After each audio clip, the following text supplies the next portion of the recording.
Gilles Boeuf, donc le titre de cette soirée, en fait, c'est vous qui en avez été un peu l'inspirateur. À quoi sert de préserver le climat s'il n'y a plus de vivants? Puisque vous aviez fait une conférence, c'était il y a un an à peu près, sur le sujet.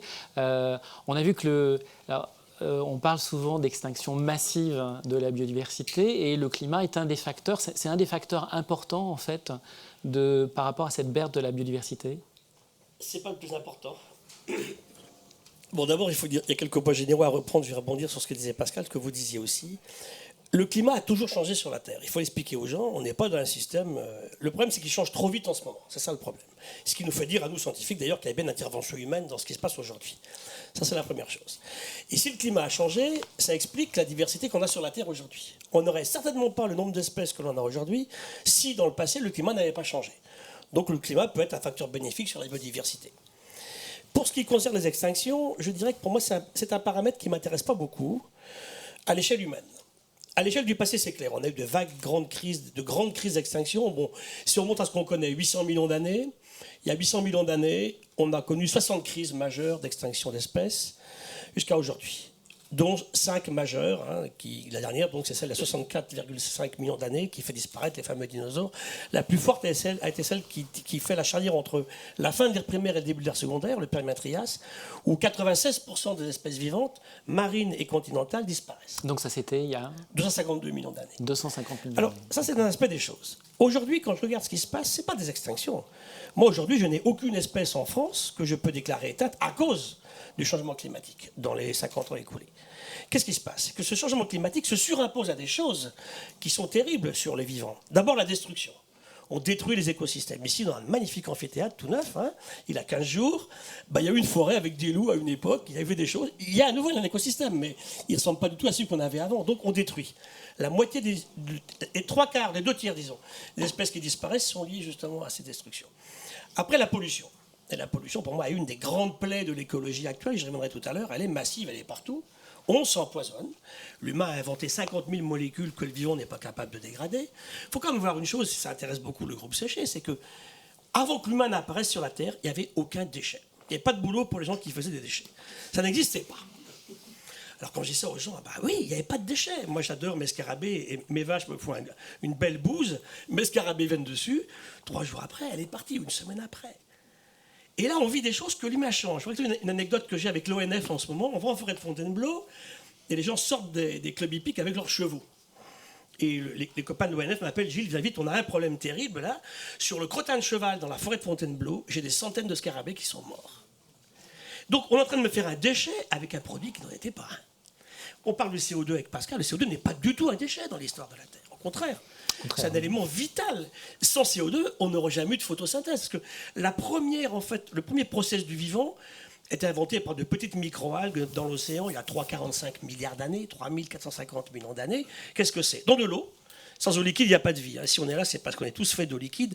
Toutes les cellules vivantes sont faites d'eau liquide. Et c'est parce qu'on a de l'eau liquide sur la Terre, dans notre cher océan, que la vie existe. Donc, dans de l'eau, en mettant en présence la lumière du soleil, cadeau gratuit, la seule énergie que le vivant utilise, et ce fameux CO2 qui est devenu un déchet, on fait 2 choses fantastiques, on fait de l'oxygène et on fait des sucres. Et tout est parti de là, en fait. Et le vivant s'est organisé comme ça. Le vivant recycle absolument tout. Il n'y a aucun déchet dans le vivant. Sauf que quand l'homme a commencé à mettre ses saletés partout, on a fait apparaître des déchets.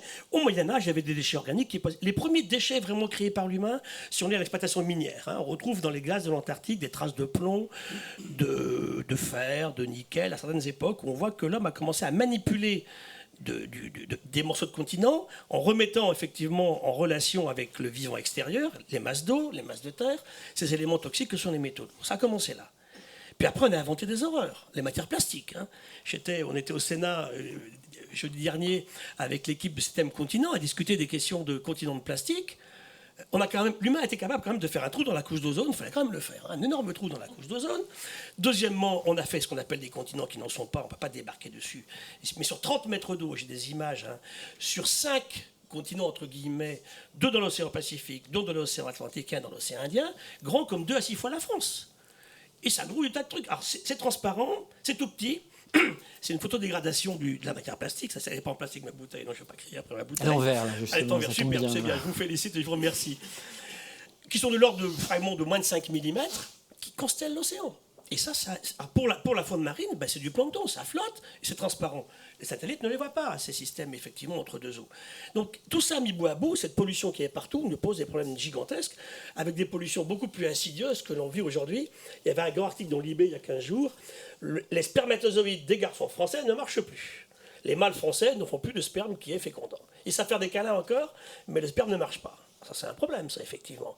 On en fait moins, ou alors ils ne sont pas assez mobiles. Et ça, on sait que c'est en relation directe avec les pesticides et les insecticides, qu'on continue à mettre allègrement sur les systèmes d'agriculture aujourd'hui, beaucoup de productivistes. Donc pollution, destruction. Après, c'est la surexploitation. Alors là, je ne comprends pas. L'humain se dit une espèce géniale, intelligente, belle, absolument, dominant absolument tout, agressive, intelligente, qui a des technologies fabuleuses. Et on surexploite. Alors, il n'y a pas plus con que la surexploitation. Hein, je pêche, très bien. Je coupe une forêt que je régénère, très bien. J'utilise un fabuleux cadeau du vivant qui est la renouvelabilité, la reproduction, pour recréer mes stocks. Mais on dépasse ces seuils. Ça n'a pas de sens. Pêcher, c'est bien. Surpêcher, c'est une véritable connerie. Alors on arrive à des systèmes où aujourd'hui, j'ai vu un article ce matin dans Le Monde, les Chiliens ne pêchent plus de merluchon. La merluza, au Chili, c'était vraiment le poisson de base. On a fait disparaître les stocks des Méditerranée. Alors je discutais avec des pêcheurs français il y a quelques temps qui disent « Ouais, mais tu râles après la surpêche, c'est pas en France. » Je dis « Ah bon ?» Et quand j'ai râlé en 2007, 2008, 2009 contre les pêcheries de thon rouge, ah oui, t'as raison, si t'étais pas intervenu, on n'aurait plus. Ça veut dire qu'aujourd'hui, on voit ces stocks qui se régénèrent avec une bonne résilience du milieu marin. On peut faire des choses. Donc ça veut dire que la surexploitation, basta, il faut l'arrêter. Déforestation, surpêche. Le troisième aspect après, enfin le quatrième après destruction, pollution et puis surexploitation, c'est la dissémination de tout partout. On transporte tout partout. On a quand même eu 2 cas de dingue à Paris sur des bébés qui n'avaient pas quitté la France cette année. Des leishmanias en pays catalan, là où je vis, récemment. On a des cas de palud, on a eu autour de l'aéroport de Roissy. Donc le chikungunya avec ce fameux hôte qu'est le moustique tigre, il est partout le tigre. Hein. En ce moment, vous pouvez chercher des moustiques tigres dans tout le sud de la France, ils vont être à Paris bientôt. Hein. Ils sont dans le métro, parce que dans le métro c'est génial pour un moustique. Le métro, il fait chaud toute l'année, il n'y a pas d'hirondelles pour les bouffer, et il y a des mètres cubes de sang humain à pomper. Mais c'est le piège pour un moustique. Qui pouvait inventer ça? Les humains. Et on voit dans le métro londonien 2 nouvelles espèces de moustiques qui sont apparues en 30 ans. Le moustique de la ligne 10 et le moustique de la ligne 3. Voilà, apparus dans le métro londonien. Comme ils sortent plus, ils ne vont pas s'embêter dehors, il y a des hirondelles puis il fait froid, ils ne sont pas croisés avec les extérieurs, 2 espèces de moustiques sont apparues en 30 ans. Donc tout ça, ça vous montre que l'humain, de façon considérée ou inconsidérée, a des activités fantastiques. Et en dernier ressort arrive le climat là-dessus. Le climat, je répète, qui change ne me préoccupe pas, c'est le climat qui change trop vite qui m'ennuie aujourd'hui. Ce qu'a précisé Pascal est évident. J'étais récemment avec les collègues de l'IRD au Pérou. Les glaciers andins ont perdu en 40 ans autant de glace que les glaciers européens en 3 siècles, depuis le petit âge glaciaire de 1650. Tout ça pour vous dire que le vivant est fortement impacté, bien sûr, par ce climat qui change trop vite. Mais encore une fois, je répète que ce climat se surimpose à des choses déjà très délétères auparavant. Ça, faut bien le dire. Alors le climat, qu'est-ce qui se passe? Qu'est-ce que fait le vivant? Là, on est dans une belle pièce toute neuve qu'on a finie la semaine dernière. Là, on est bien, on est content, on est ensemble. Supposons qu'il commence à faire vraiment trop chaud, mais vraiment trop chaud ici. Là. Ou on se gèle tout d'un coup, ou vraiment ça sent vraiment pas bon. Qu'est-ce qu'on fait? On s'en va. On s'en va. Et c'est ce que fait le vivant qui s'est bougé. Donc toute la faune animale mobile s'en va. Et c'est pour ça qu'aujourd'hui, on en parlait avec Pascal tout à l'heure, on a un phénomène totalement lié qui est un changement climatique trop rapide et des migrations. Humaines et non humaines, bien entendu. Le problème, c'est que pour un arbre, c'est compliqué. L'arbre, il ne bouge pas si vite que ça. Et sur nos modèles aussi qu'on a fait avec les collègues de l'INRA dans l'Est de la France, alors on prévoit comment on doit faire un arbre. Et puis on regarde sur 18 ans ou 20 ans, c'est les séries qu'on a, elles ne sont pas très longues, on en a quand même quelques-unes. On voit qu'en montagne, l'arbre, il a fait le boulot. C'est-à-dire que les arbres ont monté en France de 100 mètres. En gros, on nous dit, les climatologues, globalement, ce qui se passe aujourd'hui fait qu'en gros, vous vous décalez de 200 km tous les 10 ans. Alors, en gros, c'est ça. Et moi, je le vois sur ma faune et ma flore. Chez mes papillons, j'ai trouvé 114. Les oiseaux, on a trouvé des chiffres un petit peu équivalents. Donc, tous les 10 ans, c'est comme si on était dans l'hémisphère nord, 200 km plus au nord, plus au sud, bien sûr, et pareil dans l'hémisphère sud, dans l'autre sens. Bon. Donc, le vivant réagit par la migration. Alors, je vais revenir à l'Afrique australe dont je rentre. Quand vous êtes des pays qui bâtissaient une économie sur... Bon, d'abord l'énergie. On parle de l'énergie, tout à l'heure on en a parlé un petit peu. La Zambie de Zambèze, le 2e plus puissant fleuve d'Afrique, a basé son énergie sur, bien sûr, l'hydrologie. Il ne pleut plus. Le Zambèze n'a plus d'eau. Ça commence à être un problème. Le Kalahari grandit tous les jours. Le Namib grandit tous les jours. Le Sahara grandit tous les jours. Et comment on fait? On ne peut plus turbiner, il n'y a pas d'eau. Ensuite, quelles énergies on leur ramène. Ça veut dire qu'en ce moment, il y a des coupures de courant en permanence en Zambie, au Botswana, en Namibie et puis également en Angola, qui sont liées au fait que ça ne colle plus avec les aspects énergétiques. Et là, on va revenir à ce que disait Pascal sur les émissions de gaz à effet de serre et du CO2. Qu'est-ce qu'on fait aujourd'hui en récupérant ces énergies fossiles que sont le charbon des grandes forêts du Carbonifère ou le pétrole qui vient quand même de plancton marin? C'est quoi le pétrole, hein? Ce sont des milliards de petites cellules marines accumulées depuis entre 250 et 25 millions d'années qui sont transformées en fait en quelque chose qui est récupérable pour nos énergies, pour nos combustibles fossiles. En fait, ce CO2 que la nature a piégé et gardé dans un coin tranquille, qu'est-ce que fait l'humain aujourd'hui? Il remet en suspension dans le système. Alors ça veut dire qu'aujourd'hui, moi je suis très énervé par ces questions de climat aussi, parce on est extrêmement hypocrite. Si on veut vraiment régler les questions que Pascal évoquait, il faut arrêter d'utiliser du pétrole et du charbon. Parce qu'on sait très bien que tant qu'on utilisera du pétrole et du charbon, on continuera à émettre plus de CO2. Et Pascal l'a dit, le CO2 émis depuis 250 ans, il est là pour des centaines d'années. Alors aujourd'hui, dans les 7 plaies écologiques que j'évoquais, qui sont l'agriculture productiviste, c'est l'eau. Ici, on est fait de 2/3 de flotte. Un bébé humain, c'est 3/4 d'eau. C'est pas fait pour laver sa bagnole. L'eau est vitale. Et je vous rappelle que l'eau biologique, c'est 3% de l'eau disponible sur la planète. C'est pas l'océan. Après, vous avez les questions de surexploitation, donc de pêche, de déforestation. Vous avez les problèmes de biodiversité qui s'effondrent, on va y revenir. Et enfin, le climat qui change. Ce qui veut dire que les 6 premiers, on peut faire quelque chose. Problème de volonté politique, de gens dégourdis qui ont envie de se battre. Il faut se battre, ça ne va pas se passer comme ça. On a de puissants lobbies contre nous. Eh bien, on va le faire, on est là pour ça. Et j'adore Edgar Morin, c'est mon maître. Il disait récemment, vous savez, finalement, toute personne ici dans la salle, vous êtes venu là, vous avez lu, vous avez écouté, vous avez écrit, vous avez discuté, vous avez échangé. Bon, le probable est vraiment catastrophique, il dit, en fait. Il est que nous allons vers l'abîme. Et heureusement, je suis comme lui, je suis un optimiste aussi. Mais quand même, dans l'histoire de l'humanité, souvent, le probable ne s'est pas produit. Et bien, c'est ce qu'on fait ce soir. Et c'est ce qu'on va faire à la COP21. Comment fait-on collectivement? Et bien sûr que l'entreprise a sa place là-dedans. On passe plus de temps à l'entreprise qu'à l'église aujourd'hui. C'est important de voir ceci, de dire que ce probable, il faut qu'il ne se produise pas. Et c'est jouable. Et après, il dit, on va passer au côté spiritualiste, il dit en fait, de toute façon, we have to change. Tout le monde m'a dit ça, d'Obama aux petits paysans sur le Merapi en Indonésie, aux vulcanologues que j'ai rencontrés, aux pêcheurs islandais. We have to change. Alors, comment on change? La vraie question, elle est là.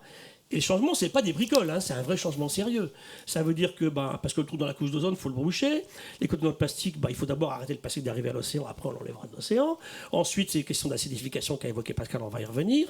Cette défaunation de l'océan et puis des continents, tout qui s'effondre partout, eh bien, il faut prendre ça à bras-le-corps et travailler. Les seuls qui sont perdus irrémédiablement, ce sont les espèces disparues. Tout à l'heure, je disais, ce n'est pas mon meilleur critère à l'échelle d'une vie humaine. Pourquoi? Parce qu'on ne les voit pas, les espèces disparaître. On sait que ça va se passer, mais c'est à temps plus long. Qu'est-ce qui se passe aujourd'hui? Il y a eu 2 rapports superbes du WWF. Là, en septembre 2014, le second, récemment, il y a 15 jours, qui nous disent 2 choses. Ils ont suivi des vertébrés, 4000 groupes de vertébrés sur la Terre. Eh bien, on a perdu, en 42 ans, 1970-2012, 49% de tout ce qui vivait dans l'océan et 52% de tout ce qui vivait sur les continents. Pas en espèces. Mais en nombre d'individus des populations. À terme, bien sûr, ça va se traduire par des disparitions d'espèces. Et c'est là qu'est le problème aujourd'hui. Comment peut-on bêtement, benoîtement accepter cela? Et la question, elle est posée à ce niveau-là. Qu'est-ce qu'on fait pour être capable, cette biodiversité, de lui permettre de réagir? On parle de résilience. Alors, quand vous attaquez un écosystème, il résiste. Puis moi, il ne résiste plus. Là, j'ai enlevé l'écosystème qu'il y avait là avant, il n'y a plus rien, donc il n'a pas résisté. Il ne peut pas résilier, mon ancien. Il n'y a plus rien de l'ancien. Donc on va avoir résilier des systèmes qu'on a pas mal abîmés. Comment ils vont revenir? Et c'est la question que vous posiez à Pascal tout à l'heure. Est-ce qu'on peut revenir, effectivement, à des conditions assez proches des conditions antérieures? Dans quelles conditions? Et c'est là que je me heurte, moi, aux scientistes qui me disent, c'est pas grave, la technologie humaine va résoudre cela. Diantre. Alors, je me suis heurté très fort à la géo-ingénierie récemment, au colloque d'Atali au Havre, où un type vous dit, de toute façon, il y a 2 solutions. Ou on s'adapte au changement, ou alors mieux, on va adapter la planète. Et j'adore. D'abord, il n'y a qu'un type pour dire des conneries comme ça. Une femme ne dirait jamais une telle bêtise. Et je reviens à l'arrogance masculine dans le système. On a 2 ennemis, l'arrogance et la cupidité. L'arrogance est surtout masculine, la cupidité c'est pour les 2, c'est les filles et les garçons. Donc, ou bien on arrive effectivement à gérer ces questions-là, et là on pourra répondre à la question que tu posais tout à l'heure. Ça c'est extrêmement important. Donc, disparition d'espèces, et la presse ne nous aide pas. Par exemple, dans mon combat contre la surpêche du thon rouge en Méditerranée il y a 4 ou 5 ans, Il y a un article dans Le Monde, fin 2009, décembre 2009, le thon rouge au bord de l'extinction. J'ai jamais dit ça. On ne va pas éteindre le thon rouge en le surpêchant en Méditerranée. Il va rester des thons rouges un peu partout. Bon, alors déjà, on n'a pas dit ça, c'est pas comme ça. Un an après, pire que tout, le thon rouge sauvé de l'extinction dans Le Monde. Alors je dis, mais comment voulez-vous qu'on bosse collectivement avec des choses comme ça? Alors je dis, c'est fini, vous n'avez plus de problème. Ce qu'on a fait, c'est qu'effectivement, le thon rouge, on a fortement limité les temps de pêche. En 2011, 2012, 2013, ils sont rentrés au port après 3 semaines de pêche, au mois de mars. Et bien aujourd'hui, j'ai des thons de 70 à 90 kilos qui se réinstallent chez moi, dans mon pays catalan. Donc ça veut dire qu'on peut, le milieu marin a des moyens. On peut faire quelque chose. Alors je me permets juste de rappeler, vous vous souvenez du livre Pour un catastrophisme éclairé? Oui. Alors j'ai plus le nom de l'auteur en tête, mais vous peut-être. Oui, Dupuis, merci. Dupuis, voilà. Dupuis. Qui était de dire que, je rebondis sur ce que vous dites, finalement en fait, nous savons et nous ne faisons rien parce que nous n'y croyons pas. Et nous y croyons uniquement quand nous sommes finalement dans la catastrophe. Ouais, le problème, c'est qu'on me dit on va dans le mur. Oui, c'est ça, parce que c'est pas un mur. Pour le climat, c'est trop tard. Hein. Ça, le climat, on ne peut plus l'empêcher de changer. Ce qu'on peut simplement, c'est limiter les dégâts. Limiter le changement, quand même. Voilà. Tous les autres, on peut faire quelque chose. On peut arrêter de mettre des saletés sur les champs agricoles et de produire uniquement comme ça. Des gens savent faire autrement mieux que nous. On peut arrêter de gaspiller l'eau. On peut arrêter de surpêcher. Mais est-ce que, si je reprends ce que vous nous avez expliqué, est-ce qu'on peut, aujourd'hui, les espèces invasives, elles sont un peu partout. Est-ce qu'on peut peut-être plus les arrêter? Le continent de plastique, on peut effectivement éviter de remettre du plastique, mais il y a des choses qui existent quand même pour très longtemps. On ira le chercher avant. Oui, c'est effectivement. Donc il y a quand même des choses aujourd'hui. Est-ce qu'elles sont irrémédiables? On peut faire quelque chose? Pour moi, y a rien. Ce qui est irrémédiable, c'est une espèce disparue. Hein, la pervenche des Bermudes qui a disparu hier soir aux Bermudes à 20h32, c'est foutu. Elle n'est plus là.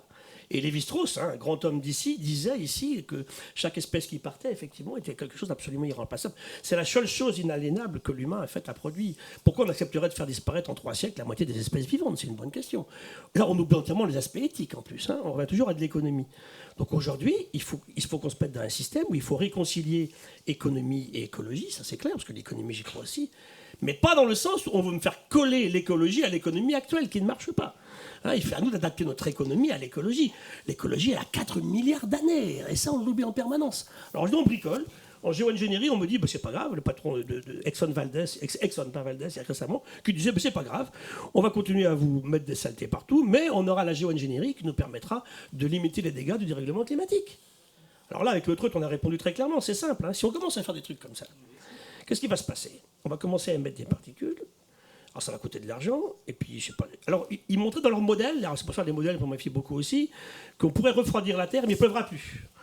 Alors qu'est-ce qu'on fait là? Et on va refroidir la Terre, mais il ne pleuvra plus. Je rappelle qu'on est fait aux 2 tiers de flotte quand même, hein, et que les grands problèmes du dérèglement climatique, le premier pour moi c'est le manque d'eau. Bien avant tout le reste, j'ai vu la Namibie, j'ai vu le Botswana, j'ai vu la Zambie, j'ai vu le Zimbabwe, c'est pareil aussi en Amérique latine, il ne pleut plus.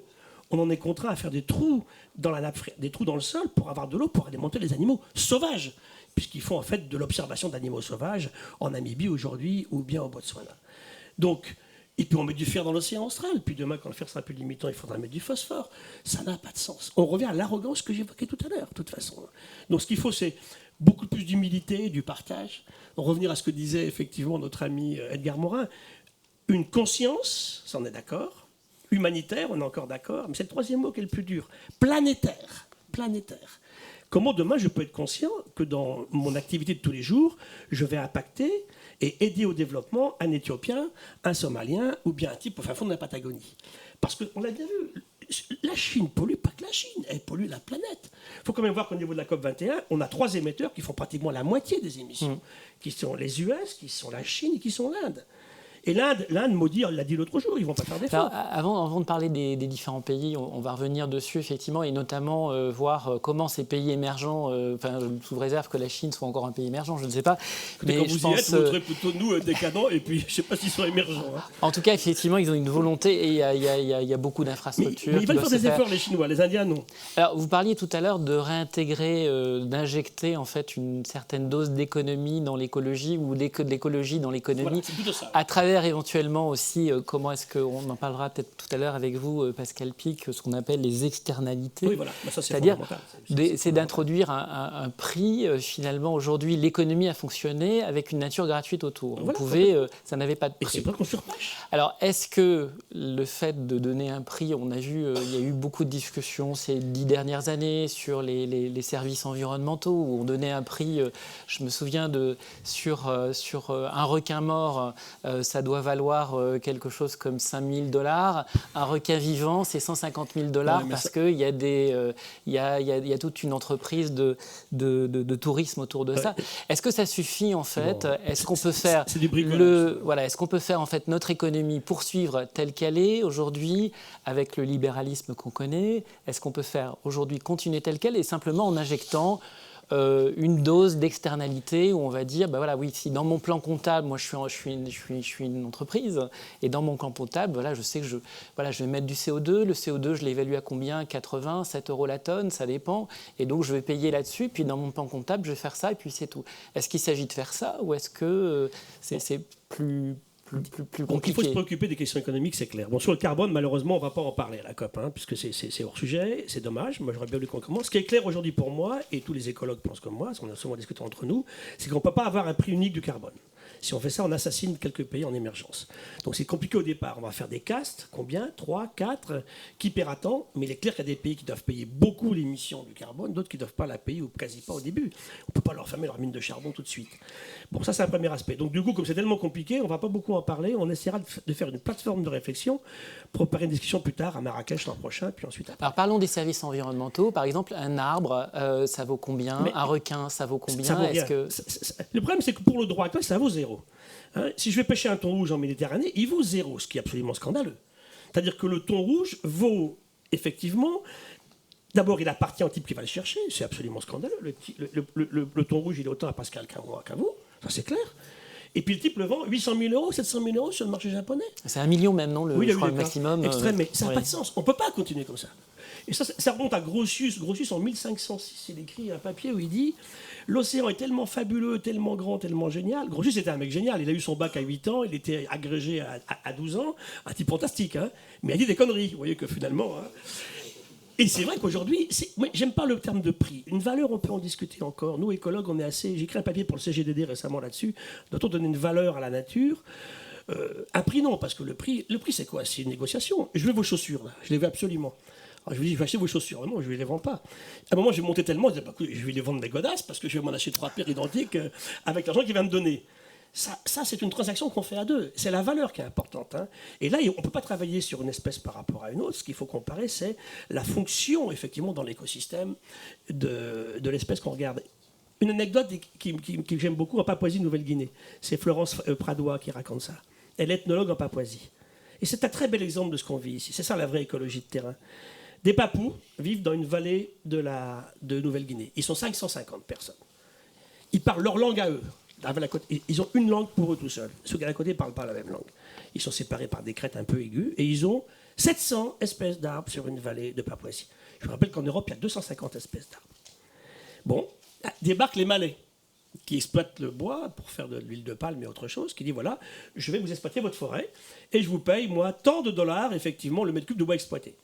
Alors, le papou dit, je ne suis pas d'accord, moi j'ai 700 espèces d'arbres, ils ne sont pas tous pareils. On revient à la diversité, il y en a qui sont plus chers que d'autres, parce qu'ils ont plus de valeur pour nous. Donc non, écoutez, on n'a pas le temps de faire ça, je fais un prix global, et je vous donne tant du mètre cube de bois exploité.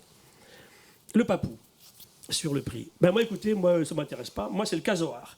Le casoar, il vit, je veux 1000 $ US par tête de casoar. Casoar, c'est ce grand oiseau, vous savez, aptère bleu avec une tête bleue et rouge, là, qui est génial, parce qu'ils n'ont pas fait d'écologie théorique, ces gens-là, mais ils savent depuis des centaines d'années que le casoar est la keystone species de l'écosystème de la vallée. Parce que lui, en fonction de ce qu'il mange et des graines qu'il va disséminer dans ses fesses, il replante toutes les espèces de la vallée de Papouasie. Et ils disent, le casoar, je veux 1000 $ US par casoar. Débarquent les écolos, j'adore. Les écolos débarquent. Casoar, il n'est pas dans les listes classées par l'UICN, donc il vaut 0. Alors, donc, on ne peut pas demander 1000 $ pour un casoar qui vaut 0. Mais nous, par contre, on a 2 papillons, Troides, qui vivent dans la vallée et qui sont super classés, qu'il faut protéger. Dont les papous n'ont rien à cirer des papillons en question. Voilà. Comment est le débat?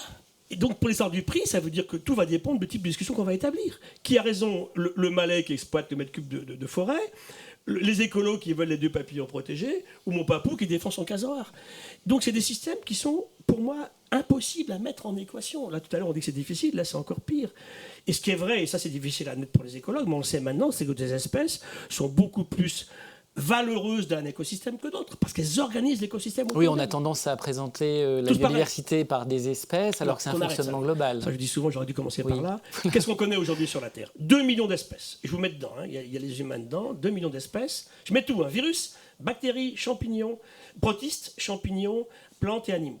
Tara Océan qui vient de rentrer nous ramène peut-être 700 000 nouvelles espèces de protistes de la couche de l'océan superficiel. Bon, qu'est-ce qu'on connaît? Combien il y en a réellement? Bon. Alors, on fait du séquençage massif dans un coin de forêt ou dans l'océan. Allez, en gros, on trouve entre 15 et 20% de séquences connues. Donc, on peut dire qu'on connaît 15 à 20% de ce qui existe. Donc, il y aurait 20 millions d'espèces sur la Terre. OK? Très bien. 20 millions moins 2, il reste 18 millions à découvrir. Depuis 20 ans, je regarde ce qu'on décrit. Ça ne change pas. 16 000, 18 000 espèces nouvelles par an. Donc, il faut 1000 ans. 1000 ans, simplement, au rythme actuel, pour décrire la diversité spécifique qui est encore autour de nous. On n'a pas le temps. On sait qu'on va en paumer la moitié à la fin du siècle. Sans les avoir connus. Voilà. Pour ça, je parlais hier soir de je sais plus quoi, du gobi des Galapagos ou de la pervenche des Bermudes qui a disparu à 20h32. Ben, on la connaîtra jamais. Peut-être qu'elle était géniale. Elle avait peut-être un super antitumoral ou un quelque chose de fabuleux. Non, on l'a perdu. Donc, ramener à cette histoire de valeur, bon, on utilise ça pour la compensation à laquelle je ne crois pas beaucoup. Mais alors après, il y a quand même un côté pragmatique on a fait les calculs. Hein, oui, il y a justement eu un rapport en France. Oui. Et ça a marché parce qu'en Chine, ils ont tellement détruit leurs abeilles et leurs pollinisateurs. Je rappelle qu'en France, il y a quand même 1000 bestioles qui pollinisent. Il y a 1000 abeilles en France. Donc, ce n'est pas que l'abeille domestique, la mellifère. Hein. Donc, il y a beaucoup d'espèces qui le font. C'est intéressant. Je vais faire une petite parenthèse sur l'évolution parce que au départ, la vie n'est que océanique. La vie apparaît dans l'océan il y a 3,85 milliards d'années. Elle se clone dans l'océan par des cellules qui se copent 2 filles, 4, 8, 16 filles, que des filles. Et puis à un moment, on invente la sexualité vers 1,5 milliard d'années. Et vers 450 millions d'années, la vie sort de l'océan et s'organise différemment. Et au départ, donc, la vie n'est que océanique. Il n'y a rien sur les continents, puisqu'il n'y a pas encore justement notre fameux oxygène qui sera produit par nos micro-algues marines. Le CO2 ne nous empoisonne pas à l'époque, il est là, mais il ne nous embête pas. Et puis on voit effectivement à ce moment-là un phénomène qui va se passer il y a à peu près 135 millions d'années. Donc au début, que marins. Pendant 300 millions d'années, on a le même nombre d'espèces dans nos musées en fossiles, marines et continentales. Et vers 110, 135 millions d'années, on va exploser la diversité spécifique sur les continents par rapport à l'océan. L'océan continue à faire le même boulot. Pourquoi? Parce que l'océan, il a 3 caractéristiques fabuleuses. C'est pour ça qu'on l'aime tant avec Pascal. Il est stable depuis très longtemps. Il est salé. Et en plus, cet océan, en fait, est en connectivité partout. Il n'y a pas des océans, il faut parler de l'océan. Il y a plein de mers, mais il y a un seul océan. Il y a 11 millimoles de potassium dans tout l'océan de la planète quand on est loin de la côte. 450 millimoles de sodium, 560 de chlorure. Si on avait des océans, il ne serait pas pareil. Donc il y a un océan global, et c'est pour ça qu'il réagit de façon globale, comme on l'évoquait tout à l'heure, et des mers qui sont réparties autour. Et là, on voit exploser la vie sur la Terre, et je vais revenir à mes abeilles, c'est parce qu'à ce moment-là, les plantes à fleurs apparaissent, et vont coévoluer avec les pollinisateurs. Et là, on voit exploser, il y a 5 à 8 fois plus d'espèces sur les continents aujourd'hui que dans l'océan. Et quand on fait des expéditions, on trouve toujours la même chose. Pour revenir à la question de la valeur, on a pu calculer qu'en Chine, là où ils ont tellement massacré par leur agriculture et le niveau de pesticides, tous les pollinisateurs, ce sont les femmes, toujours les femmes qui bossent sur la terre, hein, tout le temps pareil, qui font le boulot des abeilles. Et bien, là, on peut faire un coût de main-d'œuvre, ça coûterait 180 milliards d'euros par an. Simplement par année, le fait de faire le travail des abeilles et l'externalité, justement, dont on ne tient pas compte quand on massacre nos systèmes. Donc tout est à l'avenant comme ça. Alors, quand on donne ce genre de chiffres un peu massifs, finalement, est-ce que c'est opérationnel? Est-ce oui, qu'à un moment donné... Oui, ça impressionne. Parce qu'un financier dit 180 milliards de dollars, c'est quand même pas mal, effectivement. Les écolos, pour une fois, qui valent quelque chose. Mais bon, il faut voir comment on pourrait le faire. Quand le fameux Costanza est fait un papier... Je reviens par exemple sur notre sujet, le climat. On voit bien que le rapport Stern a bien montré combien ça allait coûter, l'inaction allait coûter. Ça, c'est sûr. Pour autant, ce sont des chiffres tellement massifs que pour autant, ça n'a pas forcément secoué énormément l'économie. On voit bien qu'aujourd'hui, l'économie est conduite par d'autres pilotes que ces questions. Voilà. De comment est-ce qu'on arrive à injecter ces questions-là dans l'économie telle qu'elle fonctionne aujourd'hui? Ou est-ce qu'il faut revoir toute l'économie? D'abord, il faut faire un cours d'écologie à l'ENA, il faut faire un cours d'écologie à l'école polytechnique en Amiens maintenant, il faut faire un cours d'écologie partout. et puis leur dire à ces gens-là qu'ils ont les oreilles pleines de bactéries et qu'ils sont faits de flotte, quoi. Hein. Tant qu'ils ne penseront pas à ça, eh bien on n'avancera pas. Et je prends le plus brillant cerveau d'un trader. Hein. Une copine, son mec est trader. Mais je dis, comment tu vis avec un mec comme ça, quoi, hein. Il sera vieux à 35 ans, de toute façon. Il ne sait pas, lui, qu'il est plein de bactéries et de flotte, et donc ça n'avancera pas du tout. Donc, c'est pas la fin du monde, c'est la fin d'un monde, en fait. Mais ce monde actuel qu'il a, il résiste, en fait. Hein, il veut encore garder quelque chose, mais il est voué à l'extinction immédiate. Et c'est là que l'entreprise, pour moi, a un rôle fondamental. Les bonnes entreprises ont compris depuis longtemps que si on continue à détruire tout ce qui nous entoure, l'entreprise ne sera pas durable non plus. Je me rappelle ce superbe livre de nos amis Robert Barbeau et puis Jacques Weber, écrit en 2010, où il disait en fait, la vie, quelle entreprise? C'est la plus belle entreprise de la planète. Elle a subi les pires avatars, elle a failli passer à la trappe. Hein. Et les humains là-dedans, les tout petits humains ridicules de 40 kilos qui se battaient pour récupérer un bout de bidoche sur une carcasse de zèbre tuée par des lions après que les hyènes et les vautours soient passés, c'était pas facile. Hein. Moi je dis aux gens souvent, mais rendez-vous compte, essayez de me tuer un cochon avec un biface. Voilà, je vous donne un biface dans la main là. Allez-y, tuez-moi un cochon. Eh bien, croyez-moi, il a ses chances, le cochon. Absolument, il a ses chances.